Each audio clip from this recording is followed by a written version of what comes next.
父母总是把好吃的好玩的都先给我，弟弟只能用我剩下的，但我却在事业有成、飞黄腾达之际，对他们闭门不见。大家都说我是白眼狼、不孝女，殊不知上辈子我就是被蒙在鼓里才会死的。从小开始，只要是我和弟弟抢一个玩具，父母无一例外都会对弟弟说，你是男子汉，你要料理你姐姐，知不知道？所以弟弟的玩具都是我玩剩下的，衣服也是如此，我穿的显小的就会给弟弟穿，弟弟每次都哭着说自己不喜欢这个颜色的，想要蓝色的。在我长大几岁后，看弟弟哭得可怜，我也会用自己的零花钱带他去买他想要的衣服。我妈也常说，本来是想给你生个妹妹，两个小女孩多乖多可爱，谁知道生出了一个调皮捣蛋的臭小子。爸爸也跟他后面附和，是啊，女儿是提醒小喵，儿子就是个漏风的马甲。还小的弟弟听到这些话，就会坐在一旁瞟瞟嘴，我都会笑着揉揉他的脑袋。弟弟也是保暖的小棉裤，弟弟就会一把抱住我，嚷嚷到还是姐姐疼我，姐姐好，爸爸坏，妈妈也坏，我们家一直是这样欢声笑语的。所以我也一直认为我是生活在一个幸福的家庭里。可是随着年龄的增长，纸终究是包不住火了。节假日我从学校回到家，父母训言者的房门传来他们的交谈声。焕姿成绩优异，也快要毕业了，一定可以找到高薪工作。我妈也赞同道，是啊，耀宗虽然成绩差，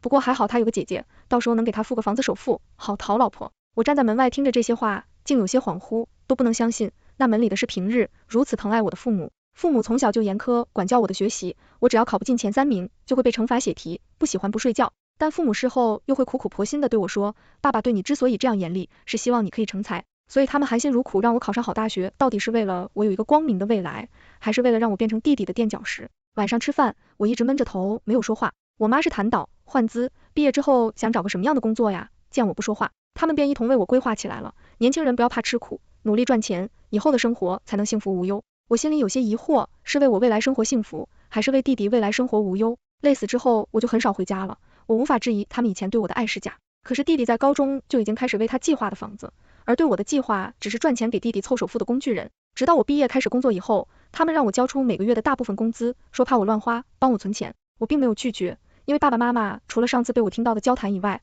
对我的爱看起来依然和小时候的一样。可是后来我常常觉得上腹不适，需要钱去医院做一个全面的检查时，他们却跟我说，焕姿，这没必要检查，你小时候也经常这样胃疼，准时吃饭就可以了。一拖再拖之后，我又开始上吐下泻，身体也日渐消瘦起来，直到有天我开始呕血，我才知道我不能拖了。终于熬到了自己发工资那天，这次的工资我没有再上交给他们，我拿着钱去了医院，醒目的4个大字，未来晚期。医生责怪我怎么不早点来医院，让我现在通知家里人立马住院治疗。我也想早点来，我一开口才发现自己说话声音竟是颤抖的，我才后知后觉。不同电话，妈，我患上癌症，需要住院。话音还未落，他就拉着爸爸出门了，没一会就赶来了，办理了住院手续，他们是无巨细的照顾着我。2天后，妈妈拉着我的手，焕姿啊，是爸妈没照顾好你。我摇摇头，身体虚弱的说不出话，就感觉到眼角湿润了。妈妈抹掉了自己的眼泪，还想说点什么，却表情为难，欲言又止。一旁的爸爸闭上眼睛，直言道，焕姿，我们放弃治疗回家吧。原来是他们和我的主治医生聊过了，因为是晚期，有些弱化，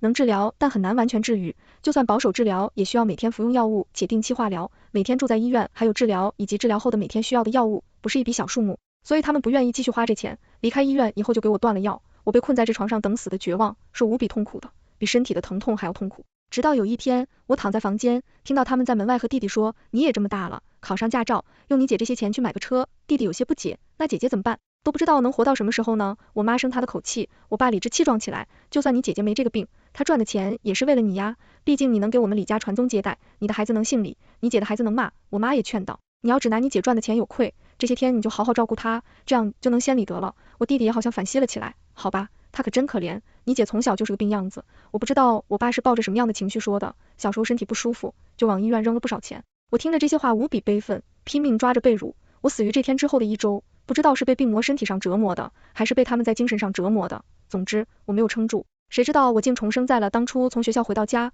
误打误撞听到父母在房间里交谈的那天。那时候我的身体还是健康的，既然老天给我这次机会，再来一时，我要照顾好自己的身体，并且不让自己的利益被他们剥夺。我狠心的爸爸妈妈，你们的女儿回来了，焕姿成绩优异，也快要毕业了，一定可以找到高薪工作。是啊，耀宗虽然成绩差，不过还好他有个姐姐，到时候能给他付个房的首付，好讨老婆。跟上辈子一样的对话，我这次没有选择假装没听到，我直接破门而入。爸妈，我回来了。我妈一激灵，40下了一跳，焕姿啊，你什么时候回来的？就在刚才呀，我听见爸妈在说，让我给弟弟买房子呢。我说完就看向他们，我爸神情不自然起来，问道，你听到了？我故意不作声，我妈的心虚的神情才叫一个好玩，千变万化的，看够了。他们俩互相使眼色，却没等到有人开口，我只好开始装傻，为什么要给弟弟买房子？我们现在住的这套房子呢？我妈40立马找到话口子，大言不惭地接道，这套房子当然是给你的了，你弟弟的房子让他自己赚钱买去，就是你也知道，你弟弟成绩不如你，万一实在是凑不出首付钱，换子你愿意帮他凑一点吗？我笑了笑，当然可以啦，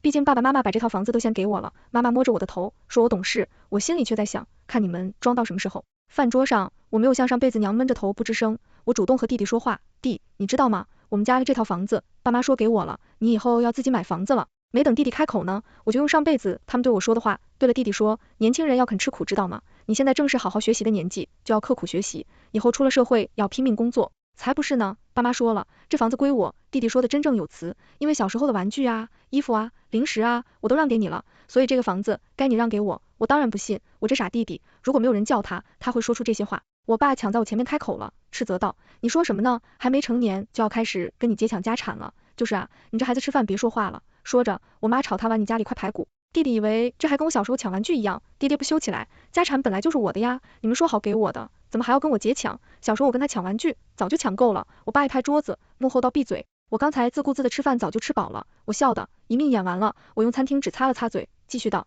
咱家这房子我不要。话还没说完，我爸就把话接了过去，要纵，你看看你姐，还不先谢谢你姐，是你姐让着你。我那弟弟高腰开口说谢谢，我一摆手，神仙自若，悠悠道，房子以外的家产都归我。我爸立马沉下脸了，什么房子以外的家产，可不就是看上我和你妈的存款啊？我立马回答，不止存款，还有你给妈买的黄金呢。我妈也没好脸色，木倒，换资，你爸妈还健在呢，你都想和你弟弟分家产了，我也不在笑嘛。那我还没毕业呢，你们就开始惦记我以后赚的钱，给他付首付了。我说为什么弟弟成绩差，你们就不着急？原来是我这么个坚实的后盾啊！我不是为自己学习的，我是为他，是吗？我起身就要离开这家，爸爸直接抡起桌上的碗往我这里扔，一下子碎在我的脚边，他恼羞成怒刀，要怪就怪你不争气，你不是男孩，怪我。我讥笑道，生出的孩子是男是女，不应该是由你的染色体决定吧？再说吧，我从来没觉得做女孩有什么不好，有能力的人不会拘泥于性别。说完，我就离开了这个表面温馨，实则破烂不堪的家。那次之后我就没有回过家了。我最幸运于完成我的毕设和论文，也意料之中的获得了不错的成绩。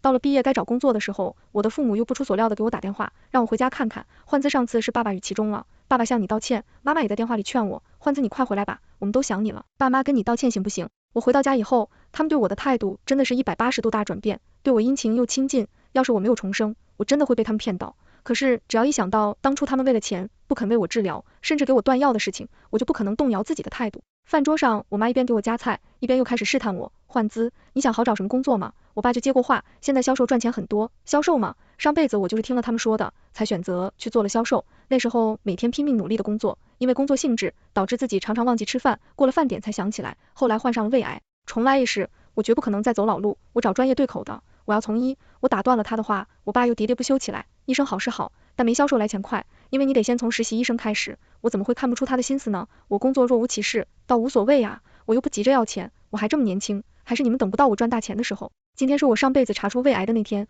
这2年来我跟从自己的内心选择了从医，我一边跟着我的妇产科的导师学习临床经验，一边很好的照顾着自己的身体。我特意今天在医院检查身体，因为我想看看我的努力能否改变上辈子的结果。医生说我胃没有什么大问题，他问我是不是以前有些不良饮食，继续像现在这样好好养护就可以了。以前还同时期没有什么自制力，父母看似爱我得任由我不吃饭吃零食，那时我还常常沾沾自喜，我可以吃好多想吃的零食，弟弟一般都会在一旁大闹。然而这为什么姐姐可以吃好吃的，我就要吃这些大米饭？这些场景历历在目，原来我得胃癌有一部分原因都是父母孩童时期对我的失职。这时手机铃声打断了我的思绪，电话那头说，换资赶紧回家，你弟弟有急事需要你帮助。回到家我才知道所谓的急事，就是我这个不好好学习上了专科的弟弟回来宣布自己有女朋友了。他谈的恋爱，你们把我喊回来是要我帮他什么？帮他谈恋爱还是帮他分手？我这次手机上收到我的导师的信息，让我去医院，看我起身要走，我妈立马拦住我，委婉道，我们知道你这2年存了一些钱，现在你弟弟谈恋爱了。我当然知道他的言外之意，但我只是笑笑没有说话。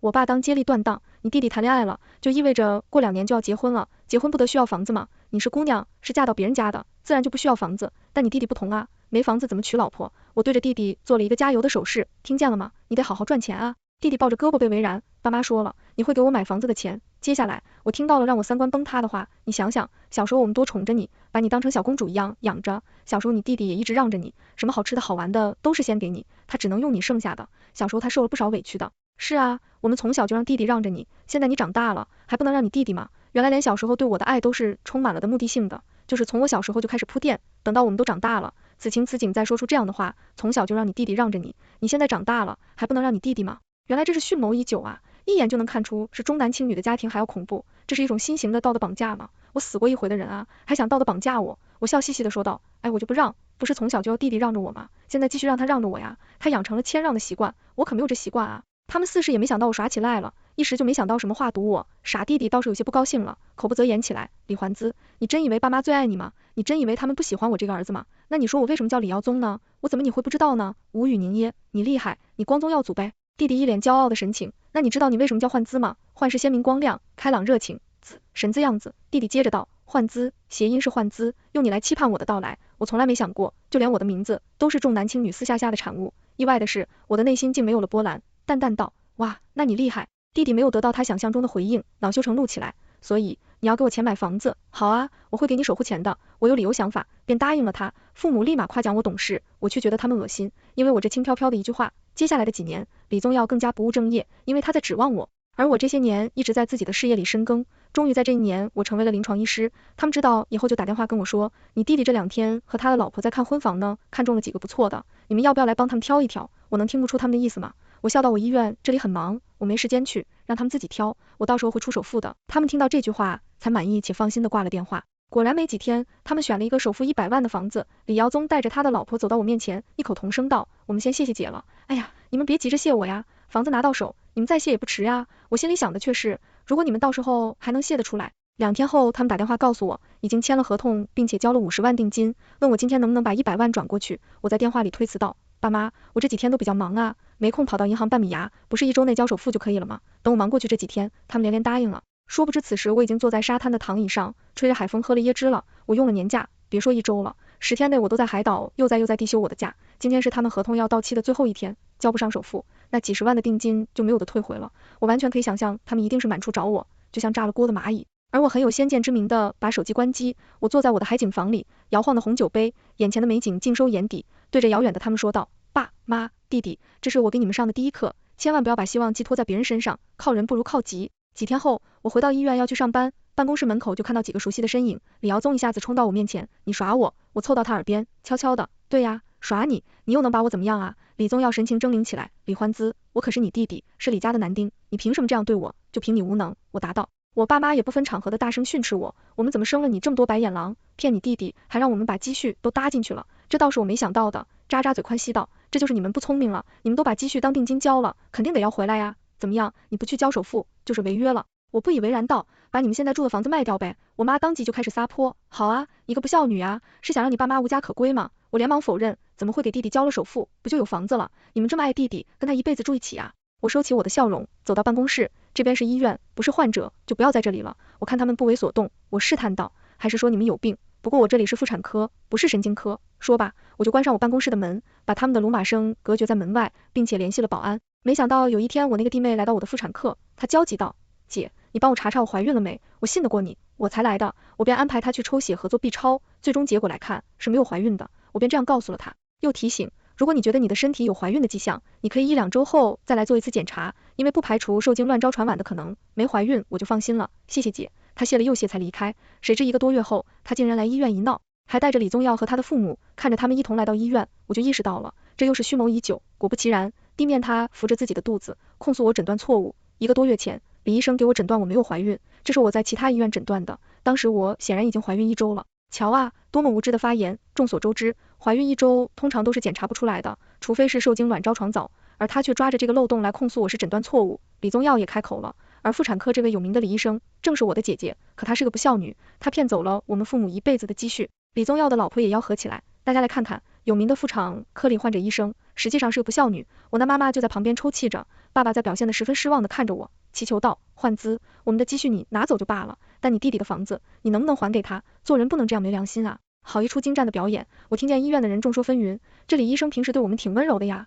没想到是这样的人。是啊是啊，最讨厌不孝的人了，难怪我上次看见李医生直接把他的父母关在办公室门外，这么一看还真是坐实了他不孝女的身份，一定是他现在飞黄腾达了，就瞧不上自己的父母，也不想给他们养老。我一下子走上前，拉住我的那还在装哭的妈妈，妈，你别哭了，我知道爸爸他老年痴呆不认人了。我又转身跟老年痴呆的爸爸说，爸，你是不是又搞忘了？你们那积蓄是被你们的儿子拿去交买房的定金了，还不是他最后没有凑到钱交首付，那定金才收不回来的。我爸恼羞成怒道，你说谁老年痴呆？我立马安抚道，是啊，老年痴呆的人要是能意识到自己是老年痴呆，那可就不是老年痴呆了呀。我又悲痛地对李宗耀说，弟弟，你为什么要把屎盆子往我头上扣呢？你既然说是我拿走了爸妈的积蓄，你有没有证据？我这里可是有你前阵子买房签的合同的照片，我当然不会掉入这自证的陷阱，毕竟他们都是胡言乱语的，我也跟着胡诌就是了。医院围观的人越来越多，有信我的，也有信李宗耀的。这场闹剧的结束是来了保安以及我的主任，办公室里，主任对我说，换资这一闹，不管谁对谁错，你可能需要停止一段时间了，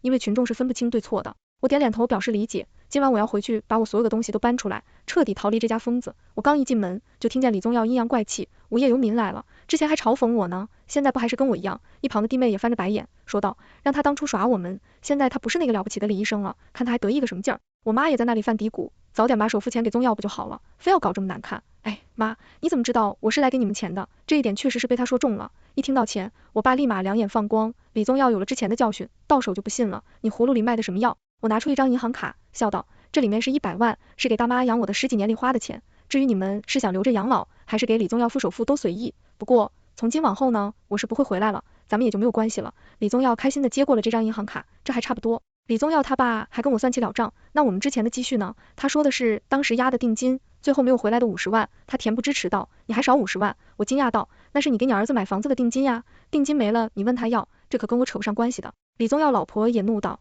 怎么跟你没关系？还不是你当初骗我们。我嗤笑一声，那怎么办？你告我去吧。李宗耀他妈也跟我纠缠起来，你别以为我们不知道你现在手里有的是钱，你弟妹现在怀的可是我们李家的骨肉，你不能多给点吗？我点点头道，我现在确实有的是钱，不过跟你们有什么关系？你们要来抢劫吗？还有啊，她不是我弟妹，她怀孕也跟我没什么关系。李爸一拍桌子，你现在真是无法无天，我今天不好好管教你一番，到时候我养不教父之过了。说着他就要顺其擀面杖，我眼疾手快，在他拿起来之际就一脚踹了过去。我是不是说了这100万给了你们，我和你们就没有任何关系了？口说无凭，我找律师你定了合同，你们给我签字，收了钱，以后不要再来找我，我也有权不认你们。不签，李爸李妈都拒绝我，当然不是舍不得与我的父女母女情了，他们打的算盘声我可是听得一清二楚，你就想拿100万打发我们，瞧吧，他们觉得签了以后就不能继续向我要钱了。我摇了摇头，人心不足蛇吞象啊，好吧，那弟弟，你把银行卡还给我吧，这100万我收回了。李宗耀更是捏紧了这张银行卡，耀武扬威道，你当我傻呀？我怎么可能还给你呀？可不就是傻吗？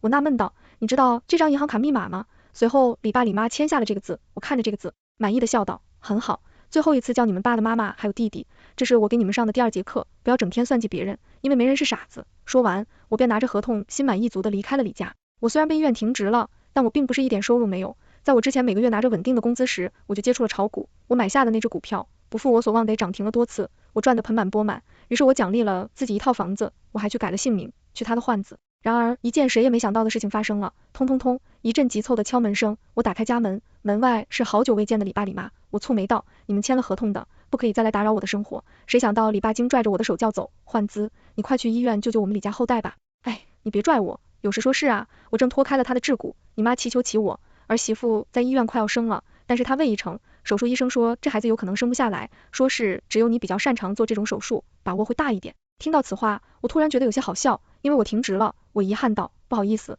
我做不了这个手术。他们神情痛苦起来，你还在生爸爸妈妈气，可是你不能拿李家的骨肉置气，那可是一条生病了。上辈子我得了胃癌，就被他们停止治疗，停止药物，那我又何尝不是一条生病呢？还是说在他们眼里女子命贱，男子命就贵呢？我坦白道，我停止了，停止期间我没有办法做手术的，而且像你们说的这种情况，不是说我去做就一定能保住你们的孙子，其他医生也一样很专业。随后我就感受到自己脸颊上火辣辣的，是李爸一巴掌甩到我的脸上，他用怒骂道，你这个不孝女，你就是想让我们李家断子绝孙。我笑了起来，为他无能狂怒的样子而笑，我笑道，就算我说是，我就是想让你们李家断子绝孙，你又能把我怎样呢？报警抓我谋杀吗？你，李爸怒不可遏，手指指着我，我上手就抓住他指向我的手指，往旁边一掰，我什么我可去你的吧！他牢牢叫了起来，哦对了，你们在这里跟我闹，我有的是时间陪你们好，我故作认真道。不过你们儿媳妇肚子里的孙子可耗不了，随即我就松开手，直接把门摔上了。无论他们在门外如何叫唤，我也没有理会了。没多久，门外就没有了声音。1个多月后，我去医院办理这手续，因为我打算去办一家私立妇科医院。没想到的是，就是如此巧合的遇见了李宗耀一家，他们看见我后，就直直的向我走来，像是我欠了他们一家什么一样。李宗耀的老婆情绪非常激动，张口就骂，你这个贱人，就是因为你，我的儿子才没了。李妈也跟疯了一样，痛哭起来，我们求你来做手术，你偏不来，你是什么居心啊？就是想让我们李家断子绝孙啊？我生日白眼狼啊！好啦，别叫了。我看着他们，继续道，是你们当初来医院闹，导致我停职的。因为你们也没想到，几个月后竟然需要我来做手术，不是我不愿来做手术，是你们自己造成现在这样的结果。你们知道这叫什么吗？我自问自答道，这叫报应。说完，我就转身去办理移植手续了。谁能想到，我一出医院大门，他们正站在那里守着呢，不依不饶说是让我赔钱，都是因为我才没了孙子。这是我给你们上的最后一节课，天道好轮回，终因得果。说完，我就开车走了。上辈子是因为你们重男轻女，所以把我的药和治疗都说停就停。你们连自己的亲生女儿都忍心这样，谁还敢投胎去你们李家呢？在重男轻女的家庭中，不信的只有我吗？当然不是，李宗耀也是不信的。他小时候本也是可爱的弟弟，可现在变成这样，更是他的爸妈造成的。那次我离开医院以后，再也没有见过他们，因为我选择了离开这座城市，去了其他城市发展。值得祝贺的是，我也彻彻底底脱离了这个重男轻女的家庭，全问完结。